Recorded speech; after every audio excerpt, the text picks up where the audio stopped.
नमस्कार मंडळी, संगीतास रेसिपीमध्ये आपल्या सगळ्यांचं खूप स्वागत आहे।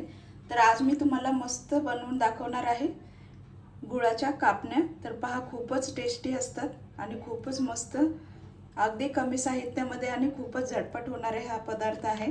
तर आता आषाढ महिना पण आहे, तर असे वेगवेगळे पदार्थ बनवून तुम्ही नक्कीच खा। चला तर मग सुरुवात करूया ह्या मस्त खमंग रेसिपीला। तर हे पहा, 1 वाटी मी गूळ असा बारीक चाकूने असा चिरून घेतलाय।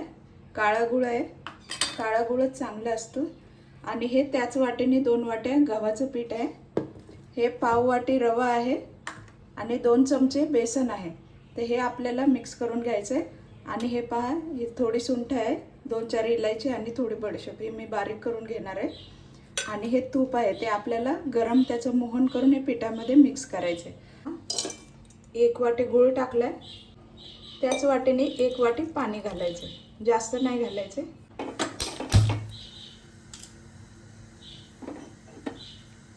आता हे आपण हलवत राहायचं याला।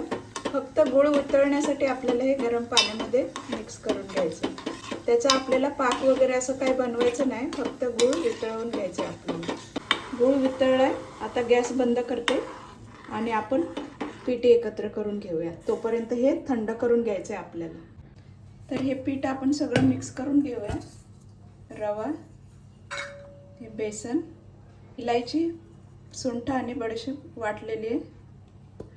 हे ऑप्शनल आहे, तुम्हाला हवं असेल तर तुम्ही घाला। आणि 1 चिमूटभर मीठ टाकायचं आहे। हे पहा, थोडंसं, त्यामुळे काय होतं, कुठलाही गोड पदार्थ त्याला चव खूप छान येते। हे मिक्स करून घेऊया व्यवस्थित। बनवायला अतिशय सोपे आहेत आणि खूपच खमंग टेस्टी कुरकुरीत लागतात। आणि हा, आपल्याला खसखस पण लागणार आहे थोडीशी, जेव्हा आपण लाटू शंकरपाळीची चपाती तेव्हा वरून लावण्यासाठी मी दाखवायला विसरले। हे पहा, आपलं पीठ मिक्स झालंय।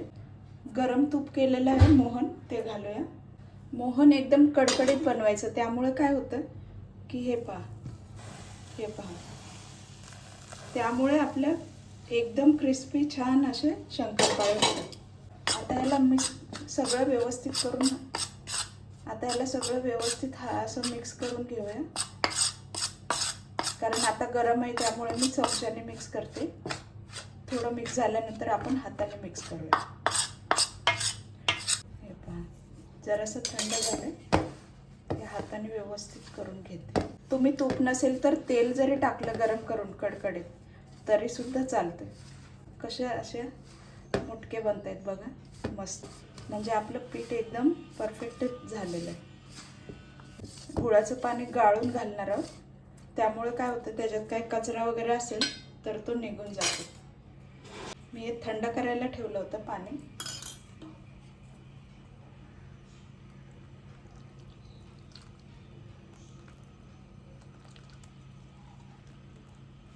हे पहा, कसा कचरा निघतो गुळामध्ये असलेला।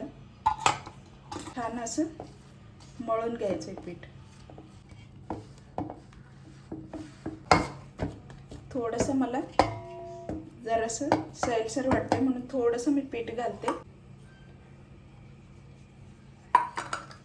जरासं घट्ट बनवलेलं चांगलं असतं। जरासं घट्टच बनवायचं हे पीठ, कारण तेल पण कमी पितं आणि व्यवस्थित आपल्या मस्त क्रिस्पी होतात। एकदम छान बनलंय। आता हे आपण झाकून ठेवूया 10-15 मिनिटासाठी तरी। आणि रवा पण छान मुरून निघेल। 10 मिनिट झाले, छान आपलं पीठ मुरलंय मस्त। आता याचा एक एक गोळा करून आपल्याला लाटून घ्यायचा आहे। हे पहा, असा गोळा बनवून आपण लाटून घेऊया। लाटून घेऊया। हे पहा, खाली बिलकुल चिटकत नाही, मस्त लाटली जाते आपली पोळी।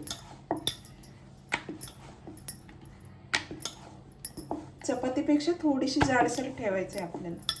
हे पहा, अशी त्याच्यावरती खसखस लावून घेऊया। परत त्याच्यावर याच्यावरती आपल्याला लाटणं फिरवायचं आहे, म्हणजे खसखस ते पिठामध्ये व्यवस्थित रुतून बसेल. आता हे पलटी करून घेऊया आणि मागून पण थोडी खसखस लावायची. खसखस नाही लावली तरी चालेल, किंवा तीळ जरी लावले तुम्ही तरी चालते. हे पहा, याला पण आपण थोडं लाटणं फिरवून घेऊया. आता ह्या कापण्याने आपण कापून घेऊया कटरने. तुम्ही सुरीने पण कापू शकता. ना शंकरपाळे कापायचा माझ्याकडे चमचा आहे म्हणून त्या कटरने मी कापून घेते. आणि असा तिरका आकार द्यायचा आहे, म्हणजे क्रॉस क्रॉस आपल्याला कट करायचे. हे पहा असं.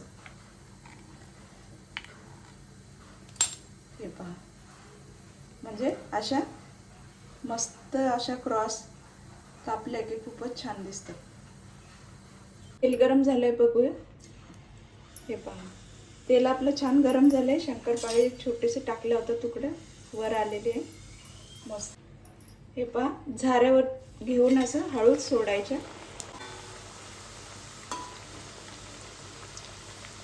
तेलात कापण्या टाकले की थोडं सावकाश त्याला हे करायचं, हलवायचं. गॅस मी मीडियमच ठेवलेला आहे.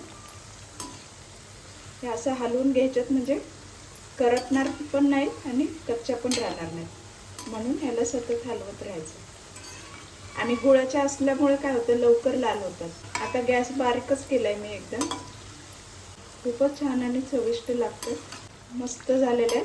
आता आपण काढून घेऊया. हे तेल निथळून घ्यायचं आहे आपल्याला व्यवस्थित. एका चाळणीमध्ये काढून घ्यायचं. तर हे पहा, मस्त आपल्या कापण्या झालेल्या आहेत गुळाचे. खूपच छान आणि टेस्टी. कडक बघा किती मस्त कुरकुरीत झालेत. चला, तर मग तुम्हाला आवडले असतील तर नक्कीच लाईक करा, कमेंट करा, शेअर करा आणि सबस्क्राईब करायला विसरू नका. पहा कशा टम्म फुगल्यात मस्त. भेटूया मग पुढील रेसिपीमध्ये. थँक्यू.